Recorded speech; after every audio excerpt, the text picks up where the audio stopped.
eu não vou pregar não, viu? Não fiquem preocupados. Eu quero convidar o irmão Marcos Magalhães para vir até aqui. Ele é o nosso pregador esta manhã. O irmão Marcos esteve conosco durante 9 domingos, não foi? 9 domingos, aqui trazendo para nós... por favor, podem sentar. Trazendo para nós o estudo do livro de Daniel. Quem não esteve presente, perdeu, porque ele realmente entende de profecias. Então, eu quero dizer a vocês que vocês ainda terão oportunidade, né, irmão Marcos? No futuro, quem sabe, ministrando um outro curso de profecias aqui para a nossa igreja. Eu quero agradecer de coração a sua responsabilidade que levou conosco aqui, mesmo tendo pouca assistência, mas ele esteve presente, como ele disse para mim lá pelo meio do curso que eu conversei com ele, e disse assim, o que você acha? E ele disse, não, irmã, tomamos o compromisso e vamos levar até o fim. Então, realmente, ele é um homem usado por Deus para trazer esses assuntos para nós. Eu quero agradecer, trazendo para você uma pequena lembrança, né? Não é nada demais, mas é algo que você, quando usar, vai se recordar da gente, certo? São alguns produtos da Natura que eu trouxe aqui para ele. Então, que Deus possa usá-lo neste momento através da pregação. Obrigado, irmã Ana. Bom dia. Feliz sábado a todos. Estamos aí num sábado de início de ano.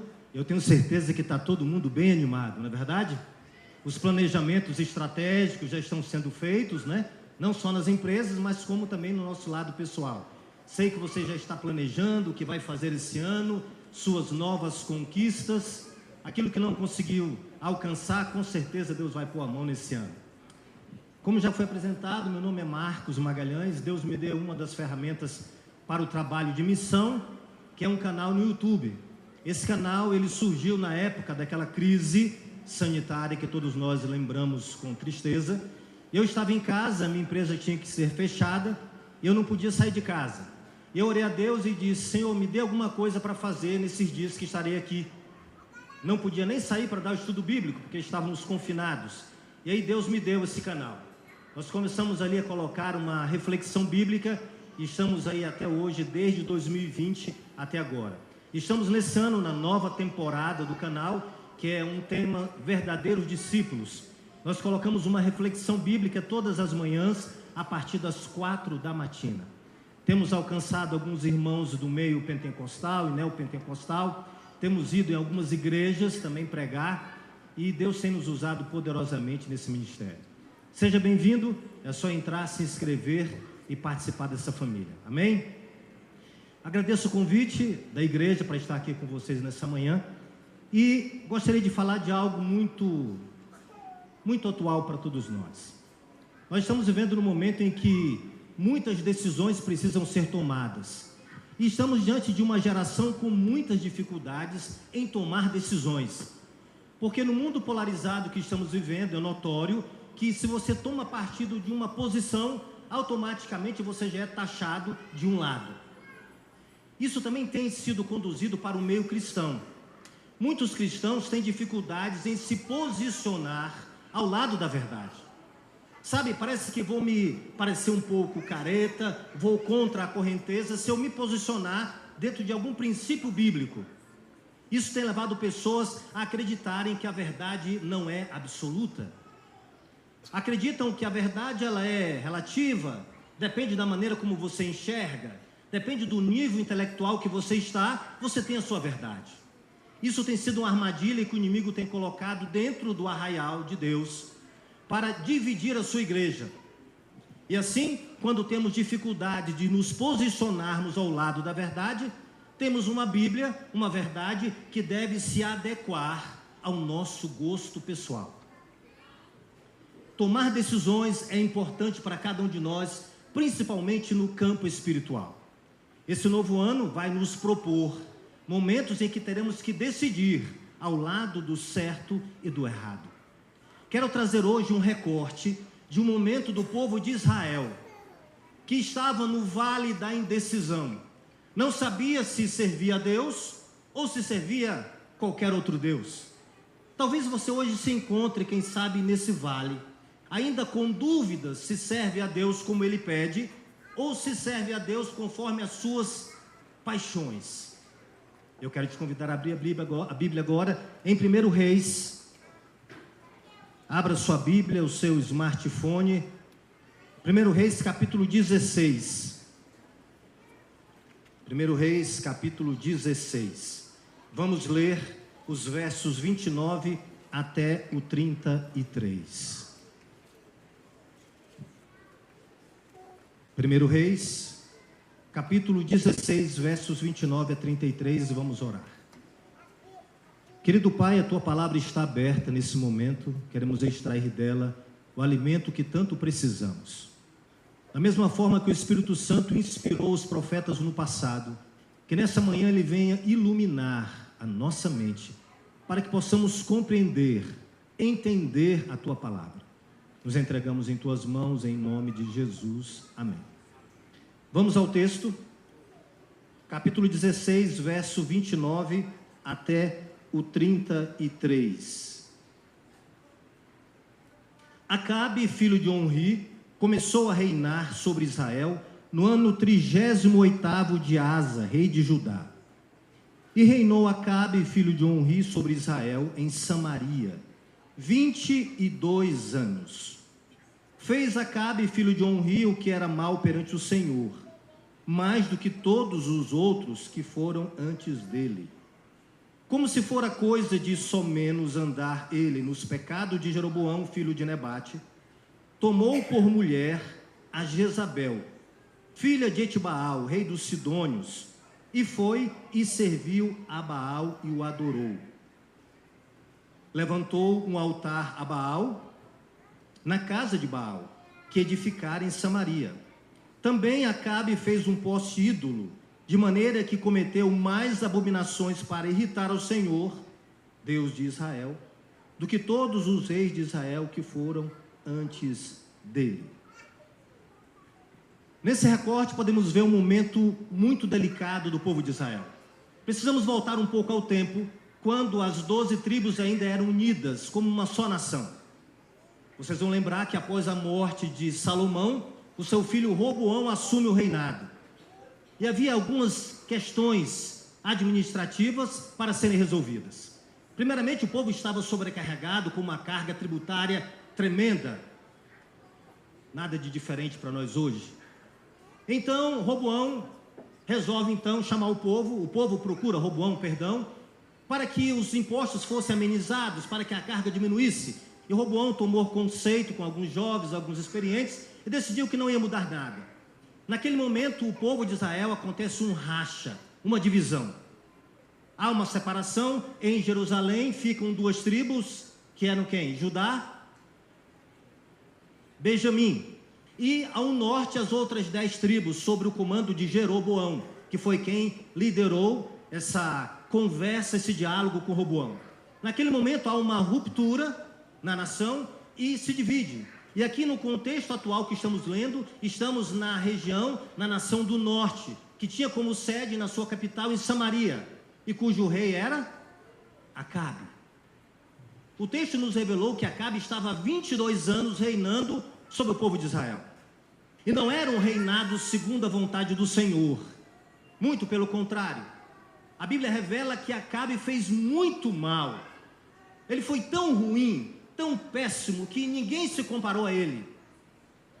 A princípio ele já quebra o mandamento de Deus da união com uma mulher que não fazia parte do povo de Israel. Ele vai buscar ali na Fenícia e traz ali uma mulher terrível, uma mulher difícil,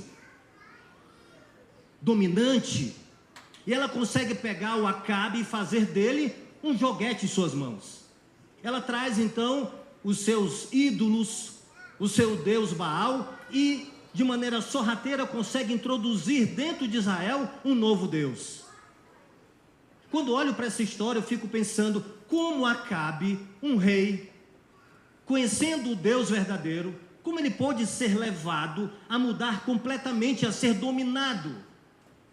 E quando olhamos hoje para a nossa sociedade, podemos encontrar pessoas que se deixam levar por influenciadores da mídia, por conceitos filosóficos, ideológicos, e esquecem da verdade que Deus deixou. Parece que é muito mais confortável andar com a multidão, para onde a manada está se encaminhando. Afinal de contas, ser do contra não é muito confortável. Acabe se deixou levar pela sua mulher. E ela então implantou dentro de Israel, dentro da igreja de Deus, um novo Deus chamado Baal. Ela trouxe os seus profetas que vieram lá da Fenícia e os sustentou com o dinheiro do povo. 450 profetas de Baal eram alimentados à mesa do governo, à custa dos tributos do povo de Israel, do povo de Deus. Já imaginou?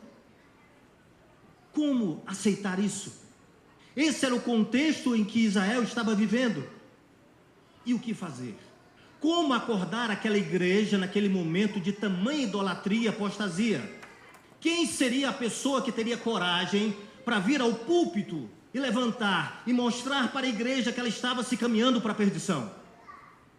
Havia um homem que não vivia naquela cidade de Samaria, mas andava pelas montanhas, simples, rude, talvez uma linguagem um pouco difícil, mas no seu coração ardia o desejo de ver o seu povo retornar aos caminhos do Senhor. Vamos ver quem era esse homem? No mesmo livro, no capítulo 17, verso 1. 1 Reis 17, verso 1 diz: Então Elias, o tesbita, dos moradores de Gileade, disse a Acabe: Tão certo como vive o Senhor, Deus de Israel, perante cuja face estou, nem orvalho nem chuva haverá nestes anos, segundo a minha palavra. Elias estava incomodado com a situação precária do seu povo, e ele orava a Deus, pedindo que Deus criasse uma maneira, alguém, não ele necessariamente, ele não estava pedindo a missão para si, mas ele clamava a Deus para que Deus intervisse, e Deus então o chama, o convoca. Elias é chamado por Deus para uma missão que você e eu hoje a temos. Nós temos uma missão, como foi colocado aqui anteriormente. Essa missão nós não aqui escolhemos se vamos fazer ou não. Não é opcional, porque quando entramos no reino de Cristo, nós já recebemos em nosso DNA, em nossas veias, o sangue e o DNA da missão. Portanto, não é opcional. Eu vou fazer a missão ou tem pessoas que podem fazer em meu lugar? Não. A missão é nossa. Deus nos chamou, nos confiou essa missão. Quando lemos Apocalipse, nas 3 mensagens angélicas, olhamos aqueles belos 3 anjos voando e alguém pensa, será mesmo que Deus vai mandar anjos para completar a missão?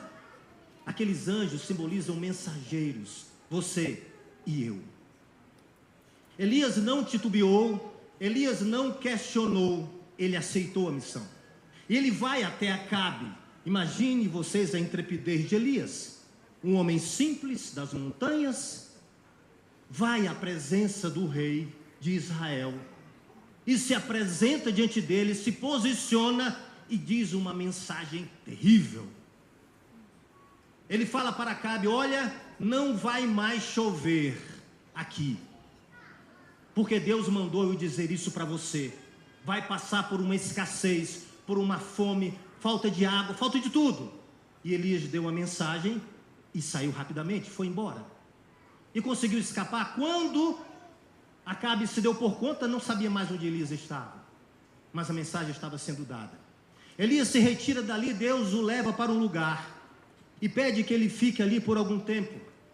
Interessante que quando ele fica nesse tempo do período da seca de 3 anos, Deus então dá uma mensagem para ele. E aqui Ellen White, escrevendo sobre esse assunto, ela diz a condição que Elias viveu, que é representada pela condição do povo de Deus que passará os últimos momentos da história dessa terra. O que é que ela diz? O povo de Deus não estará livre de sofrimento, mas conquanto perseguido e angustiados, quanto conquanto suportem privações e sofram pela falta de alimento, não serão abandonados a perecer. O Deus que cuidou de Elias não desamparará nenhum de seus abnegados filhos. Aquele que conta os cabelos da sua cabeça, deles cuidará, e no tempo de fome serão alimentados. Enquanto os ímpios estão a morrer de fome e pestilências, os anjos protegerão os justos, suprindo-lhes as necessidades.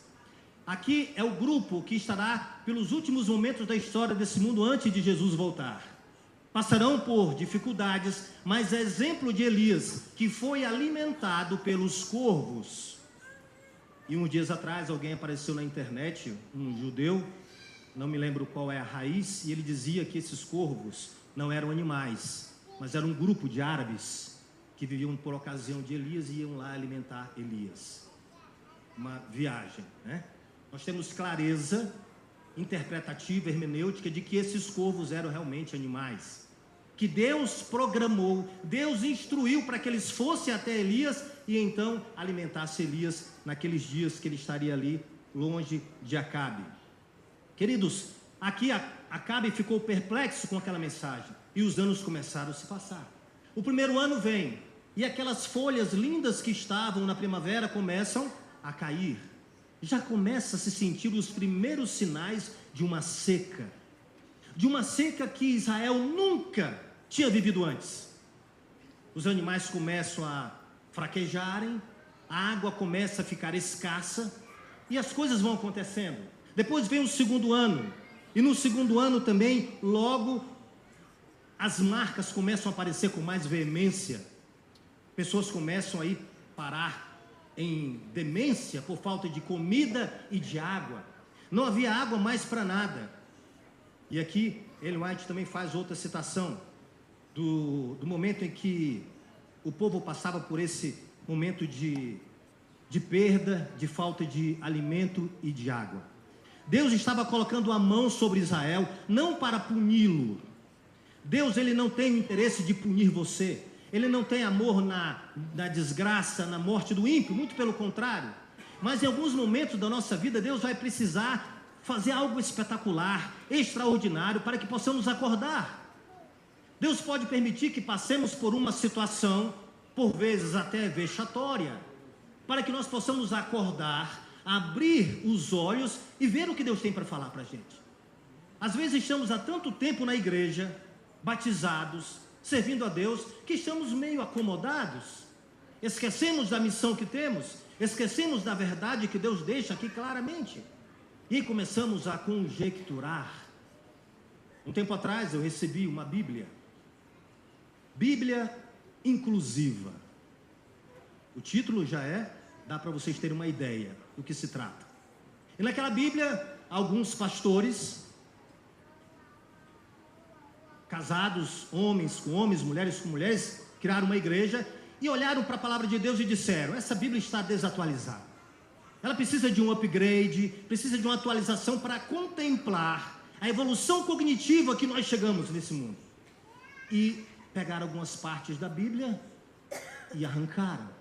E fizeram uma adaptação jeitosa para que a Bíblia se adequasse ao seu novo padrão de vida. Percebe? Quer dizer, a Bíblia então não é inclusiva, ela é exclusiva. Desde quando a Bíblia exclui alguém? Deus não faz a acepção de pessoas. Deus chamou Maria Madalena, Deus chamou um ladrão que cobrava imposto do seu próprio povo. Deus não faz acepção de pessoas, queridos. A Bíblia é um livro que recebe todo aquele que vem até o Senhor, que deseja ser transformado por Ele. Acontece que hoje nós temos uma pregação progressista, perigosa. Sabe, venha como você está e fique como quiser. Olha que pregação romântica. Venha como está e fique do jeito que você quiser, e Deus é obrigado a te aceitar do jeito que você é. Percebe que perigoso é essa pregação progressista? Porque você trazer uma pessoa aos pés do Senhor para transformá-la, para mudá-la, isso não é bom? Você vai ferir a identidade dela, você vai ferir a... Percebe o argumento? Deus, quando nos alcança onde estamos, na lama do pecado, qualquer que seja, Ele deseja nos tirar de lá, não para que continuemos a viver como vivíamos, mas que possamos ser transformados pelo seu poder. A coisa que mais dói no coração de Deus é ver uma criatura dele sofrendo nas mãos do inimigo. Como ele vai resgatar alguém das mãos do diabo para que essa pessoa continue fazendo as mesmas coisas que fazia? Não. Essa não é a teologia de Deus. Essa não é a mensagem do Senhor. Ele nos alcança como estamos, para que nos tornemos do jeito que Deus espera, do jeito que Ele quer. E é por isso que quando olhamos para a sua palavra, nós abrimos mão dos nossos gostos estragados, dos nossos desejos pecaminosos, dos nossos vícios, e colocamos tudo nas mãos do Senhor, para que o Senhor faça de nós uma nova criatura em Cristo Jesus. Amém? Essa é a vontade do Senhor para nós. O povo de Israel naquele momento vivia numa idolatria tremenda, tinha se afastado de Deus, e agora terminam os 3 anos, e agora Elias então é chamado por Deus para que retorne a Acabe para a segunda parte da missão. E olha o que acontece aqui no capítulo 18, agora o versículo 1 e 2. Muito tempo depois veio a palavra do Senhor a Elias, no 3º ano, dizendo: vai, apresenta-te a Acabe, porque darei chuva sobre a terra. Partiu, pois, Elias e apresentar-se a Acabe, e a fome era o quê? Como que era a fome? Extrema. Queridos, mesmo em meio a todo aquele terror que eles estavam vivendo, o povo ainda não tinha acordado para ver quem era o Deus de Israel que eles serviram no passado. Continuavam, porque o Baal, o tal dos seus profetas, e Baal significava o Deus da chuva, da fertilidade.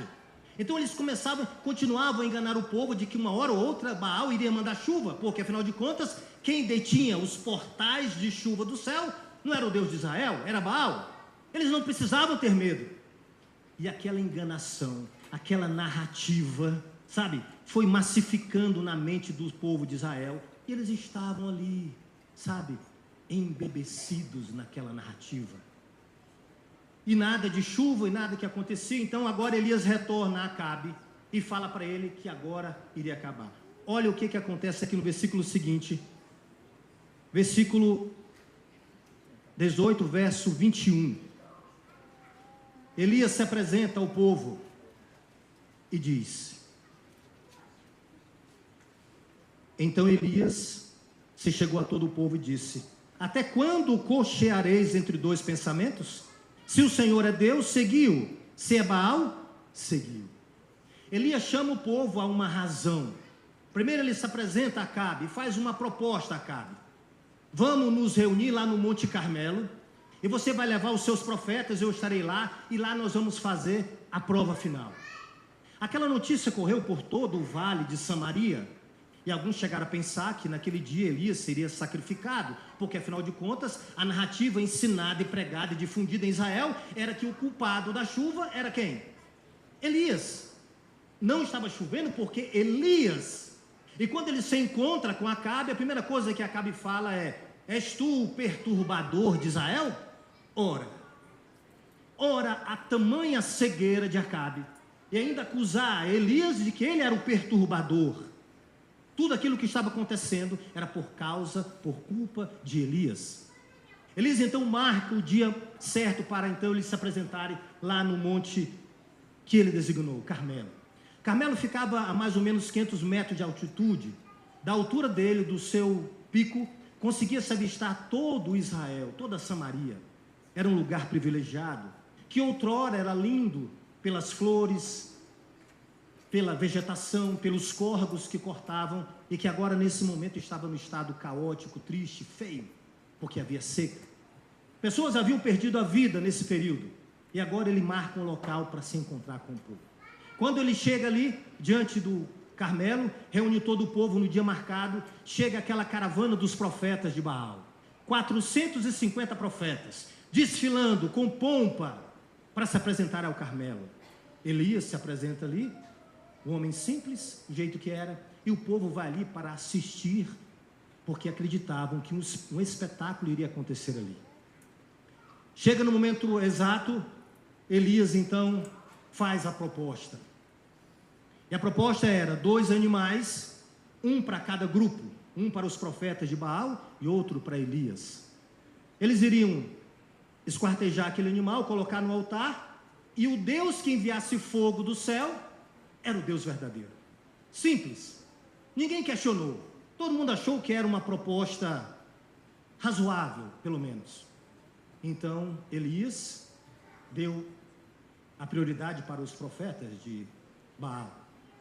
E eles começaram pela manhã, queridos, e começaram a gritar, a orar para Baal, para que Baal mandasse fogo do céu, para queimar o sacrifício. E as horas foram se passando, e nada acontecia. Elias estava ali observando tudo. Ele sabia exatamente o que iria acontecer. Mas o povo que estava enredado pela idolatria, que havia se afastado de Deus, estava cego. Ainda acreditavam na conversa dos profetas de Baal. E o dia se passou e nada aconteceu. E Ellen White nos traz uma mensagem aqui interessante que eu queria compartilhar com vocês.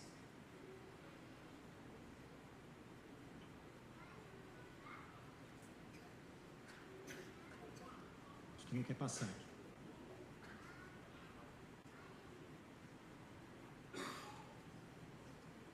Aqui. Opa, passou demais. Aqui.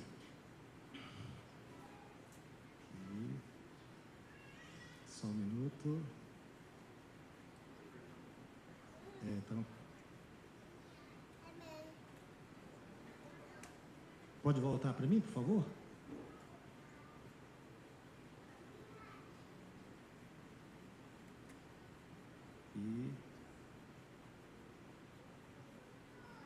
Aqui. Olha o que ela diz. Alegremente Satanás teria vindo em socorro desses a quem havia enganado e que eram devotados a seu serviço. Alegremente ele teria enviado fogo para queimar o sacrifício. Mas Jeová havia fixado o quê? Limites a Satanás, restringira seu poder, e nem todos os artifícios do inimigo podiam lançar sobre o altar de Baal uma única centelha. Queridos, Satanás estava lá, vendo tudo o que estava acontecendo, e nada de fogo de Baal. Ellen White diz que ele estava pronto, alegre, para forjar um fogo que desceria do céu, queimaria o sacrifício e enganaria todos. E por que ele não fez isso? O que ela disse? Deus pôs limites. Queridos, Deus não está alheio ao que está acontecendo nesse nosso planeta. Ele sabe exatamente cada passo que damos, cada articulação política, diabólica que se faz por trás das cortinas. Deus sabe de tudo. Ele não está ali, quem sabe, esquecido da nossa trajetória, da nossa vida nessa terra. Deus estava ali, e o diabo também estava ali. Estava pronto para agir, mas Deus disse, opa, não vai. Lá no Jardim do Éden, quando o casal estava andando pelo jardim, Deus também colocou limites a Satanás. Ele não podia sair da árvore onde ele estava e ir caminhando junto no jardim atrás de Adão e Eva para tentá-los. Ele só poderia tentar se eles fossem até o campo encantado de Satanás. Muitas vezes o diabo nem precisa muito ir atrás de nós para nos derrubar. Sabe por quê? Porque nós mesmos nos colocamos numa situação de vulnerabilidade. Tudo que acontece a gente culpa o diabo. Porque Satanás. Mas às vezes eu vou até o seu encontro. Eu me coloco numa situação dizendo, estou pronto para ser tentado, pode vir. Sabe, se colocar num momento de risco, de morte. Lá no Jardim do Éden ele também era limitado à árvore do conhecimento do bem e do mal. Naquele dia, lá no Monte Carmelo, ele estava limitado também, como um espectador. Ele não podia atuar. Deus estava acompanhando tudo. E agora, depois de um dia ali, de tentativas, nada acontecia, chegou a hora de Elias. 4 horas da tarde, aproximadamente, hora do sacrifício. Ele disse, agora vocês já tentaram, não conseguiram, agora é minha vez. E Elias então pega o seu cordeiro, o seu animal, sacrifica, pega 12 pedras, simbolizando as 12 tribos de Israel. Não se esqueceram de Benjamim e Judá, que estavam lá em Jerusalém? Ele olha e mostra para o povo que o povo de Deus é um. E ele pega um altar com 12 pedras e ali prepara o sacrifício. Chama ali os funcionários do rei Acabe, faz um rego, uma vala ao redor do altar. Manda colocar água, e manda uma vez, duas vezes de água, e a água já começou a derramar. E aquilo era um escândalo para o povo de Baal, porque estava desperdiçando algo que não tinha mais. Queridos, que situação. Então Elias prepara tudo aquilo, olhando para os profetas de Baal, todos ali, aturdidos, cortados de faca, porque no momento em que eles clamavam a Baal, quando Baal não respondia, eles começaram a se cortar com facas, e mostrar sangue para Baal, para ver se Baal acordava e atendia o seu pedido. Elias olha para aqueles profetas de Baal, tudo ali ensanguentado, loucos, e ele faz uma oração ao Senhor. Olha a oração que ele faz. Capítulo 18, verso 36. No devido tempo, para se apresentar a oferta de manjares, aproximou-se o profeta Elias e disse: Ó Senhor, Deus de Abraão, de Isaque e de Israel, fique hoje sabido que tu és Deus em Israel, e que eu sou o teu servo, e que segundo a tua palavra, fiz todas estas coisas. Responde-me, Senhor, responde-me, para que este povo saiba que tu és Senhor, és Deus, e que a ti fizeste retroceder o coração deles. Então caiu o fogo do Senhor, e consumiu o holocausto, e a lenha, e as pedras, e a terra, e ainda lambeu a água que estava no rego. Se coloque no lugar daquele povo de Israel que estava vendo tudo aquilo acontecer. O simples Elias ora, clama a Deus, e de uma maneira espetacular sai fogo do céu, e queima o sacrifício no altar, lambe toda a água que estava ao redor do sacrifício, e ali é provado quem era o verdadeiro Deus. Quando Elias chama o povo, até quando cocheareis entre dois pensamentos? Se você tem outra versão aí, a NVI ou NAA, diz: até quando você vai ficar pulando de um lado para o outro? Se Deus é Deus, então siga-o. Se é Baal, siga Baal. E essa mensagem nunca foi tão propícia para nós hoje, porque estamos vivendo, às vezes, algum momento da nossa vida que a gente quer estar com um pezinho dentro da igreja, e outro pezinho, sabe onde? Lá no mundo. É muito confortável. Eu vou à igreja no sábado, encontro os meus amigos, a minha rede social, e no sábado à noite, ou no domingo, ou qualquer dia, eu faço a minha extra por fora, e Deus não vai se importar com isso, porque o que importa é eu estar feliz. Se eu estou feliz, Deus está feliz comigo. Até quando? Até quando nós vamos brincar entre dois pensamentos? Se Deus é Deus, se a verdade está aqui diante de nós, se nós somos um povo que estamos pregando que Jesus está aí às portas para chegar, será que eu posso me dar ao luxo de ficar brincando com Deus? De ficar vivendo uma vida dúbia, sabe? Uma hora eu estou com Deus, outra hora eu estou mais ou menos, outra hora eu estou fora. Não aceito servir ao Senhor de uma maneira absoluta, como Ele pede. Ah, mas a Bíblia precisa ser interpretada, nem tudo que está aqui é como está. Você consegue imaginar mesmo que Deus revelou a sua palavra de um jeito para que não era o que Ele queria dizer? Ele escreveu, inspirou os profetas a escrever uma coisa que futuramente não era bem aquilo, cada um entende como quiser. Queridos, o que Deus deixou revelado em sua palavra é exatamente o que Ele quer para nós. Naquele dia o povo precisou de uma intervenção sobrenatural. Será que você está precisando hoje de uma intervenção sobrenatural na tua vida para você acordar? Será que Deus vai ter que fazer algo espetacular? Uma pedra cair na tua cabeça? Ou cair de um cavalo como Saulo? Será que a gente precisa disso? Ou nós temos o suficiente para entender o que Deus espera de nós e tudo o que está acontecendo cada dia mais para o final? Não temos mais tempo para brincar, queridos. Apocalipse 3 fala do momento da igreja de Laodiceia, que não é nem quente e nem fria. E naquele tempo as águas de Laodiceia, elas eram hidroterápicas. Pessoas vinham de longe para tomar banho nas águas de Laodiceia, porque elas eram medicinais. A igreja que vive o último momento da história, ela não é nem terapêutica, não é quente, nem é fria, ela é morna. Eu te pergunto, o que a gente faz com uma água morna? Nada.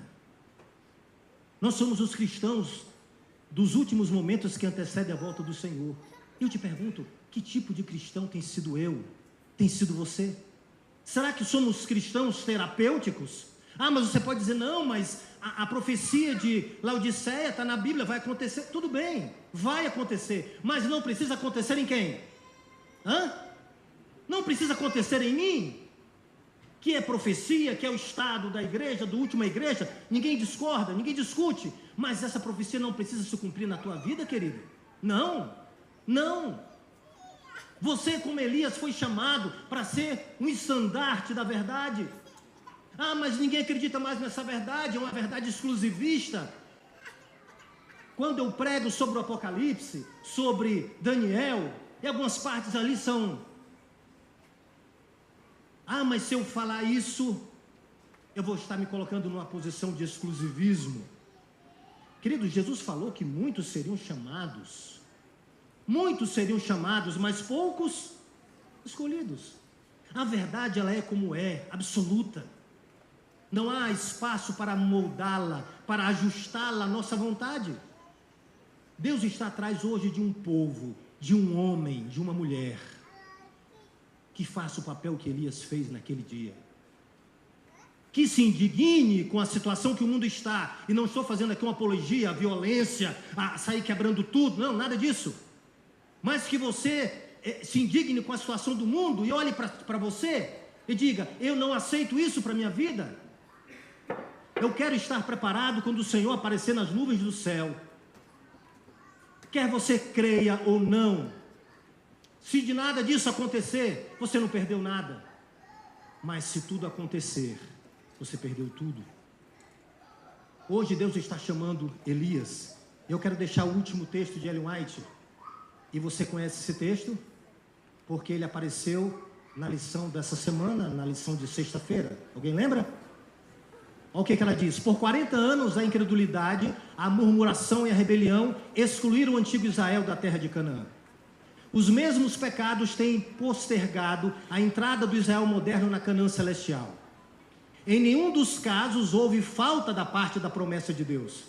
É a incredulidade, o mundanismo, a falta de consagração e a contenda entre aqueles que se dizem povo de Deus que nos tem detido neste mundo de pecado e dor.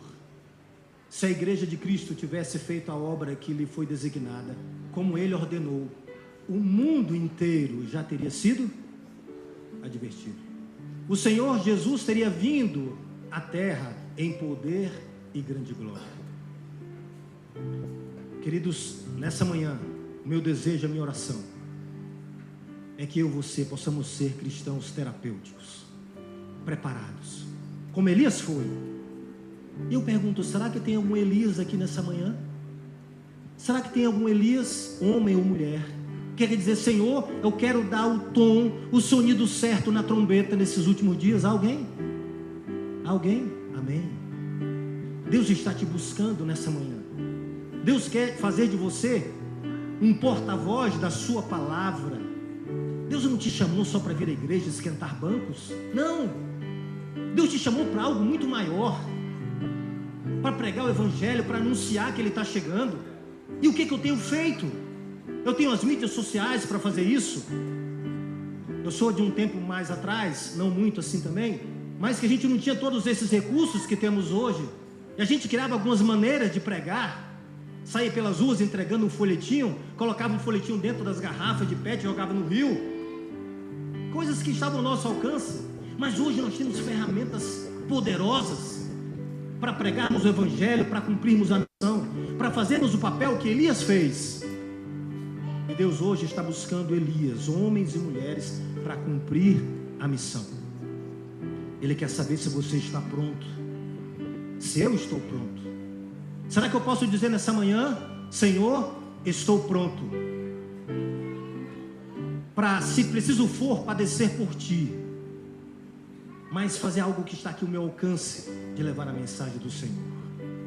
Eu quero te convidar a se pôr em pé e vamos cantar. vamos fazer essa declaração ao Senhor através de uma música, ok?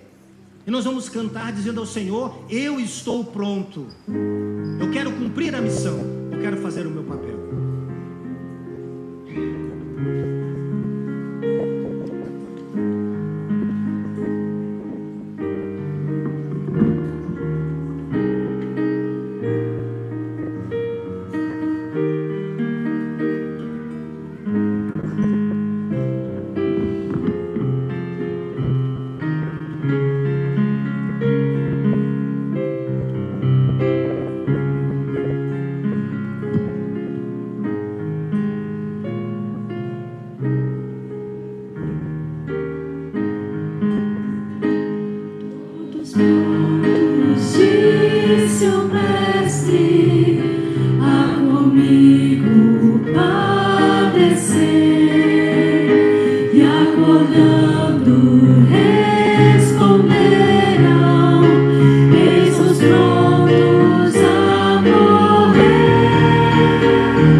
Não há variação para interpretarmos do jeito que queremos, mas a tua palavra é absoluta, é a verdade. Que possamos levar a tua palavra ao mundo e possamos nos preparar a abreviar a tua chegada a esse mundo. Abençoe o teu povo aqui nessa manhã, cada Elias que está aqui presente, aqueles que não puderam chegar, que tua mão repouse sobre cada um e que a missão seja cumprida antes do Senhor chegar. Nos entregamos em tuas mãos hoje e sempre, em nome de Jesus. Amém.